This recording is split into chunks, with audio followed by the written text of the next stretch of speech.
グローバルディベートミスター。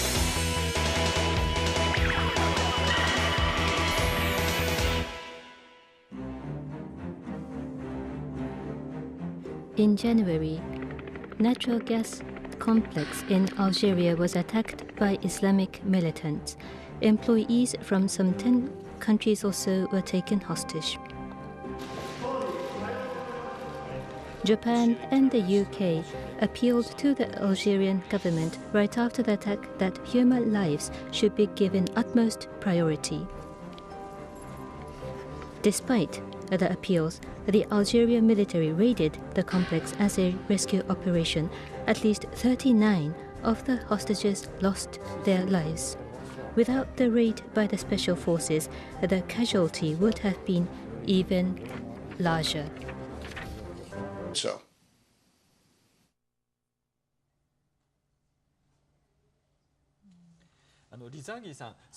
Thank you. Professor Abdel Rezagui, the negotiation between the relevant governments, could that have been done a bit more? Specifically, Professor Rezagui, what kind of negotiation might have been possible? What was the possibility?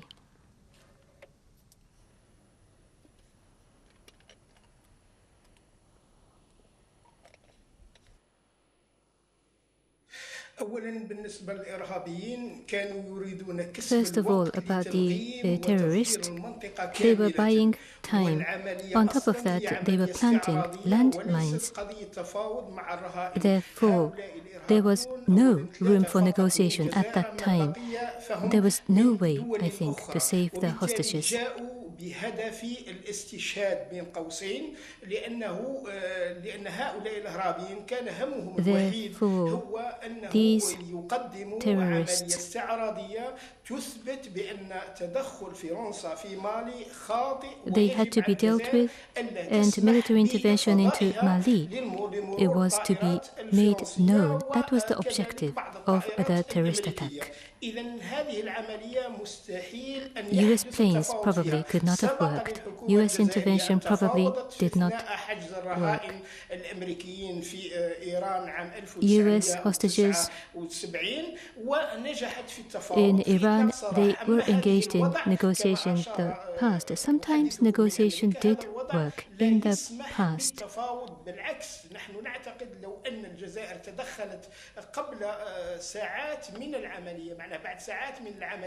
But Algeria did raid the complex.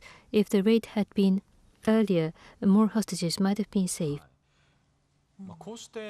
Now, having listened to these discussions, it seems that how to deal with the situation when the situation erupts.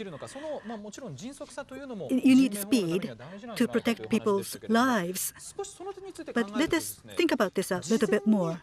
In advance, are you able to get information about possible terrorist attacks? If you had such information, there were many other ways to deal with the situation. Dr.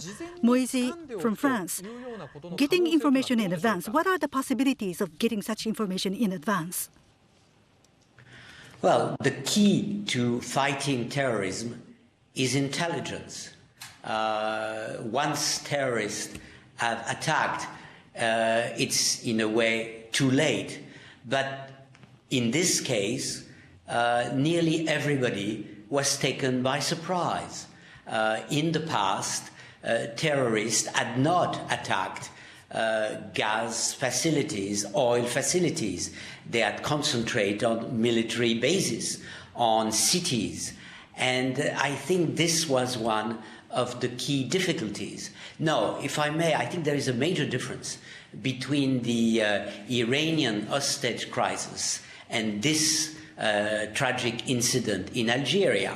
In the case of Iran, you had a revolutionary power practicing terrorism. In the case of Algeria, you have a group of terrorists. In fact, they don't want to negotiate. They have nothing to negotiate. What they want is really to make themselves known. They have no interest for their own life as well as for the life of their victims. And that is a very, very difficult situation. How do you negotiate with people that have nothing to negotiate?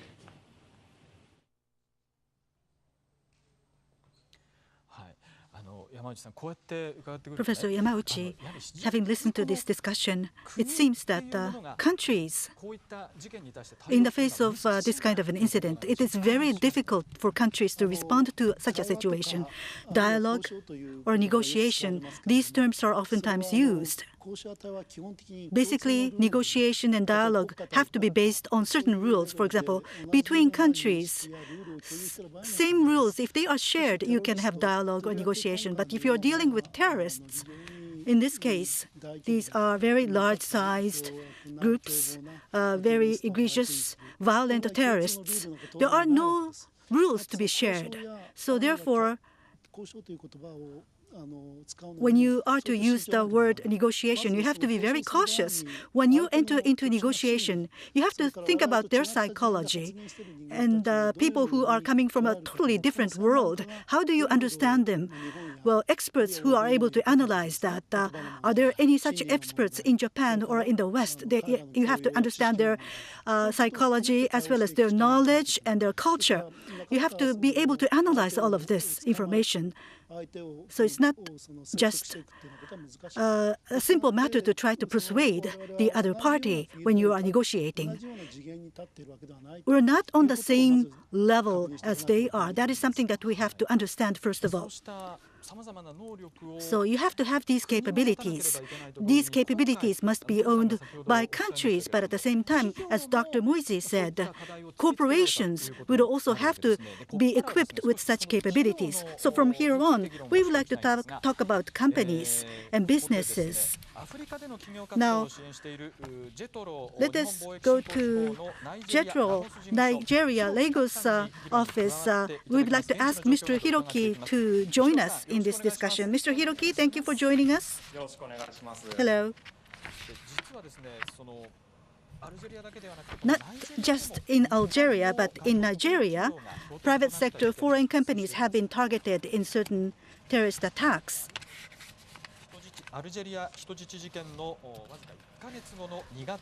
On February 16th, only a month after the hostage incident in Algeria, Lebanese-affiliated construction companies' employees' residential quarters were attacked by Islamic militants. 7 employees from various countries, including the UK and Italy, were kidnapped and all were killed. Mr. Hiroki, in Nigeria, I'm sure that you're getting inquiries from many companies, but what kind of inquiries are being made by corporations? Right. Well, it's very varied. Wide-ranging inquiries are made, but recently they are asking about terrorist risks. And the latest Nigerian security situation is being asked by many companies nowadays. Now, security situation may not be all that great in many places. Local companies, foreign companies, what are the measures that they're taking to address the insecure situation there? As we have seen in the videos, the incident erupted in the northern part of Nigeria.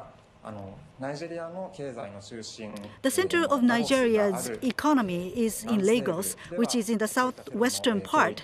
And in that part, there are not high levels of terrorism risk. But as a measure against the general crime, companies, businesses have installed surveillance cameras, as well as fences, and deploying security guards to protect themselves. Now, when you have such an incident, companies intending to go to Nigeria, isn't there a decline in their enthusiasm in going to Nigeria to invest there? That may be a trend. What is needed is that inside Nigeria, in the northern part as well as southern part, there are differences in different regions. So you must understand what is the risk in the particular region and what are the measures that are needed in the particular region. Correct, accurate information must be obtained by Japanese corporations before going there. That is important. So how to deal with risk is important. But companies around the world are trying to protect their own employees. Such crisis management is grabbing a lot of attention. The UK is home to many multinationals, including the oil sector. Many are using private military and security companies for crisis management in high-risk regions. This is a PR video of a major armed security company.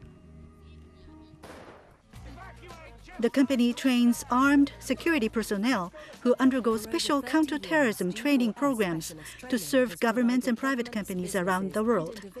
The company now has offices in 125 countries. Complex situations.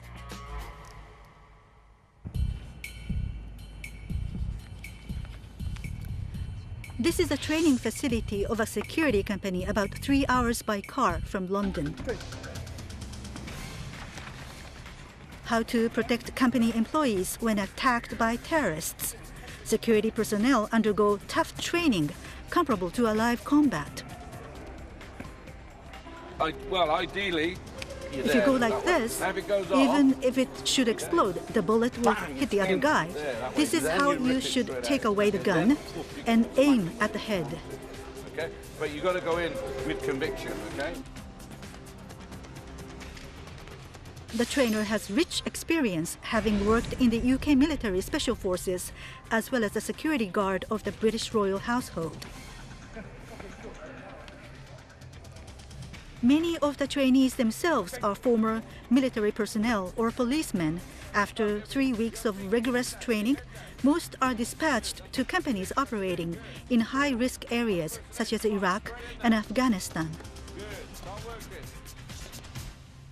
It's extremely important for companies who operate in austere or hostile environments to have some form of protective security. As the threat escalates, then you put measures in to countermand the risk to your staff. And that can be armed personnel, B6 armoured vehicles, secure compounds, etc. After the Algerian hostage incident, Japanese companies have increased their awareness about the need for crisis management. This is a seminar on kidnapping and terrorism risks associated with doing business in Africa. It was attended by more than 300 companies, including trading companies and oil-related companies. And the military Even and the if you government may be wanted more to focused protect on your destroying employees, an adversary and resolving a sometimes the situation local rather government and the military are only interested in obliterating the terrorists. Once a terrorist attack takes place, the employees' lives may not be safeguarded. The importance of information gathering in advance and having the ability to analyze that information was emphasized. There are areas where there is no Japanese embassy, so we must protect ourselves. The company must understand that eliminating risk is very costly. It is important that measures are taken to protect ourselves. As was the case in the Algerian hostage incident, when it is a large project involving many companies from different countries, it's a challenge to determine which company from which country should take the initiative for crisis management.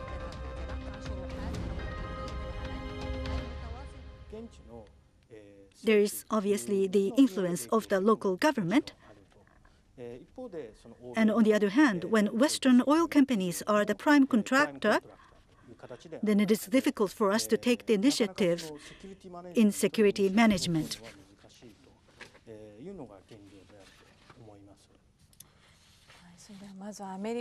Now going to Dr. Hamas in the United States.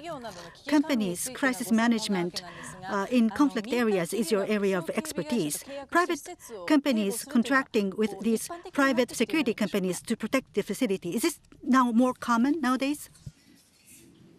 It's been common for several decades. I mean, we started with kidnapping in the 1980s, 90s, 2000s. for profit. And now with terrorism, terrorists generally strike for one of two reasons, either to gain fame or to gain funds. A steady stream of al-Qaeda funding is kidnapping and then negotiating for the release. You see it with piracy at sea. In Nigeria, the Mend has gone as far as 70 miles at sea to seize a Shell oil platform. So these corporations are only able to keep operating because they hire private security companies that analyze the risk, determine how much they need to spend on it, make suggestions. The statement that you can eliminate risk is not true.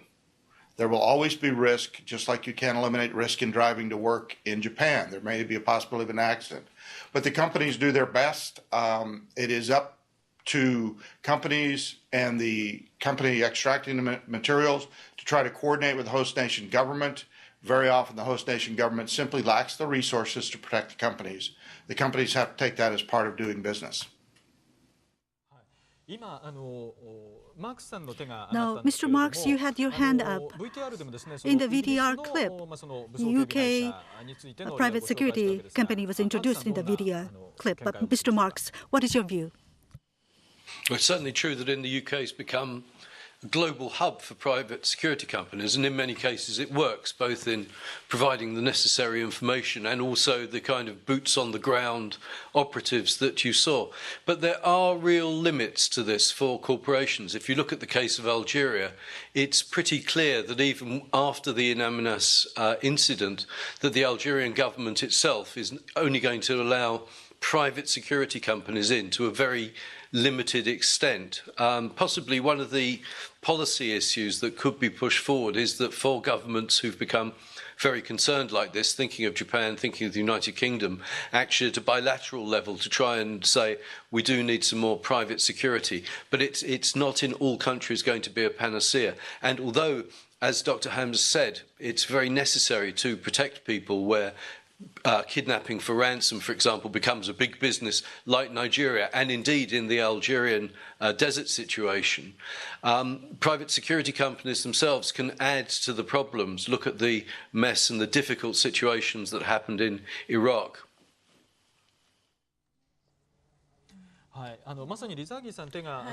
Professor Rezagui, you have your hand up, but having listened to these conversations, in countries like Algeria, in their standpoint, obviously, foreign companies coming in with arms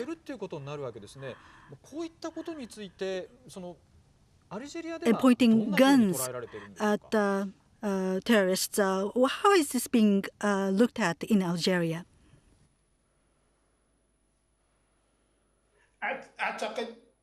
أن الإرهابي بالنسبة لي هذه الشركات الخاصة هم أجانب بمعنى رعايا أجانب وبالتالي قد يستهدفون are targeting foreigners. ضمن المستهدفين. They are targeting foreigners. أعتقد بأنه الأهم بالنسبة للجزائر أن يكون For Algeria, what is important is that the government's security forces are to be reinforced, and special forces, they have been engaging in fighting for more than 10 years. So these forces must be reinforced. In Amenas, they went in. شركة النقل الأجنبية فإذا الشركات هذه قد تكون وسيلة للإرهابيين للدخول. The terrorists came in by making use of these foreign companies. So you must prevent these terrorists from coming in. The country itself must be able to prevent the entry of these terrorists. Otherwise, private companies preventing the entry of terrorists would be probably difficult. Dr. Hammes, you have your hand up. Military must be reinforced. Having a strong military is important, according to Professor Rezagui. But Dr. Hammes, what is your view on this? Professor Rezagui is correct. The host nation is the one that has to try to keep the terrorists out. The private security companies are not about hunting terrorists or attacking them. They're simply about protecting, trying to provide a protective bubble around the industry that's there. If the terrorists attack and the initial defense fails, then the host nation government, of course, is a sovereign power and will take command. And it usually will exclude the presence of security companies for good reasons. There's confusion when you have security companies and militaries working together.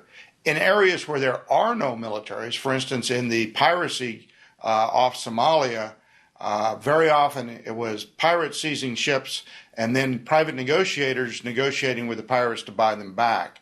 What industry did is they started to put armed contractors aboard ships in the Gulf, and once the armed contractors went aboard, no ship that is protected by armed contractors has been seized. It is simply impractical for navies to be able to control the number of pirates. It's very difficult to do area control of an area. You can either insist the ship's convoy and then the navies can protect them, or if the ships insist on steaming independently, they have to provide their own protection. So it is a mix. There's no one size fits all, and there's no guarantee it will always work. The key is the company that's going into a high-risk area has to analyze the risk, decide if it's worth doing business, and then allocate the necessary resources to provide the point security, with the understanding that they still may lose people, and that if that happens, it will probably be the host nation government. And they're not going to request permission from your government to take the action they feel is necessary. Right. Dr. Moisey, military measures against the terrorists, that is one way of dealing with the terrorism. But the companies do take measures with a lot of cost invested. So in the case of Algeria, in that incident, energy companies are operating inside the country. So they have deep relationships with the country, the host country. Even if it is a joint venture with the government, the national government, companies still have to invest so much cost in protecting themselves for security purposes. Yes, but this is clearly the heart of the problem. You have the issue of sovereignty. And the younger a country is, the more the issue of sovereignty will be essential in identity terms. The Algerians don't want to see a privatization of security on their ground. And this is why, in a way, the issue of culture, understanding where a country comes from, is essential.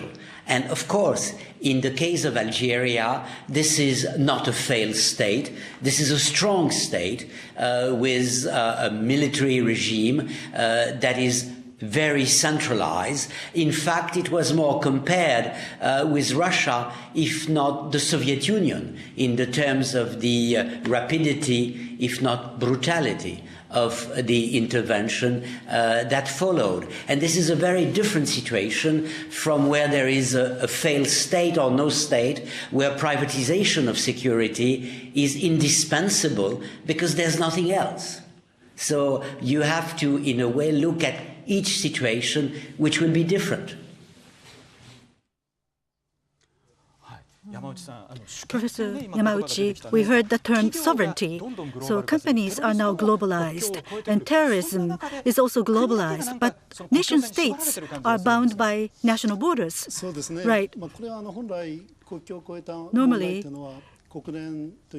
cross-border problems are to be dealt with by international organizations like the UN, but the UN is not able to take effective measures because there are no UN forces in place. But in any case, companies going abroad and local engineers who have been dispatched are at the forefront of the national interest. So you have to share the notion that these people are serving the national interest. Of course, it is a fact that we are not to negotiate with the terrorists, but it doesn't mean that we do not have any contacts with the terrorists. Citizens' safety is the primary interest of a nation state, and there is no government that would abandon their citizens. But when you have kidnapping for ransom, such terrorism, you cannot pay ransom money to terrorists. So there is not going to be any dialogue or negotiation, but in order to solve these problems, there is the potential for us, there is room for us to contact them. So in this situation, Mr. Marx, international cooperation to deal with terrorism, including the military aspect? Is there any potential for international cooperation? Well, I think what we've seen since the Inaminas incident to actually use that as an example is that more governments, including, speaking obviously from the United Kingdom, are to increase the amount of cooperation they have. People talked about the need for intelligence before, and that's very important, and intelligence should be shared and be cooperative. And it's clear that, for example, with the Algerians, there weren't the links that there should have been. But I think there are limits in this. And in fact, I'd like to pose a wider question that should terrorist incidents in themselves and the whole idea be absolutely so central to policy making? Part of the problem about the lack of communication at Inaminas was that actually some of the more traditional forms of diplomacy hadn't been working for a long time, that there weren't networks in place to have communication and people didn't have interlocutors. So all of a sudden we come to a terrorist incident and there's extreme panic, and that extreme panic in itself is feeding the forms of terrorism, asymmetric warfare, as we call it, making small groups in obscure corners of the world much more powerful than they were before. So possibly a wider conceptualization of whether we should be reacting so dramatically to terrorist incidents is an issue.